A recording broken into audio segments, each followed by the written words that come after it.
Tahimik ang libingan ng gabing iyon maliban sa mahina at mapanirang tunog ng kahoy na nababasag. Si Lando, naghahanap ng kayamanan, ay napadpad sa pinakamatandang bahagi ng sementeryo kung saan ang mga punong tuod at mga lumang lapida ay tila nagbabantay sa dilim.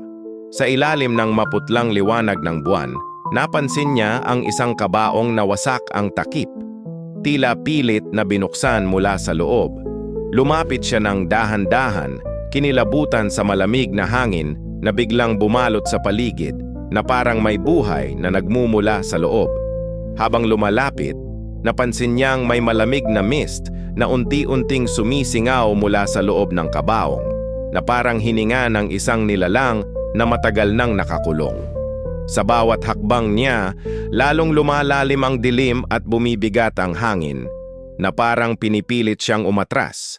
Nang silipin niya ang loob, wala siyang nakita kundi itim na ulap na gumalaw na parang may sariling buhay, na unti-unting lumalabas at sumasakop sa paligid. Biglang sumabog ang mist, bumalot sa katawan ni Lando. Pinatahimik ang kanyang sigaw na naglaho sa malamig na gabi. Ramdam niya ang matinding lamig na parang libo-libong kamay na humihila sa kanya pababa, papasok sa kailaliman ng lupa.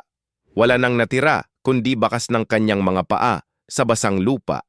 At ang kabaong, muling sumara, tila busog sa huling hiningang nilamon nito, naghihintay na muli itong makatagpo ng susunod na makakapasok.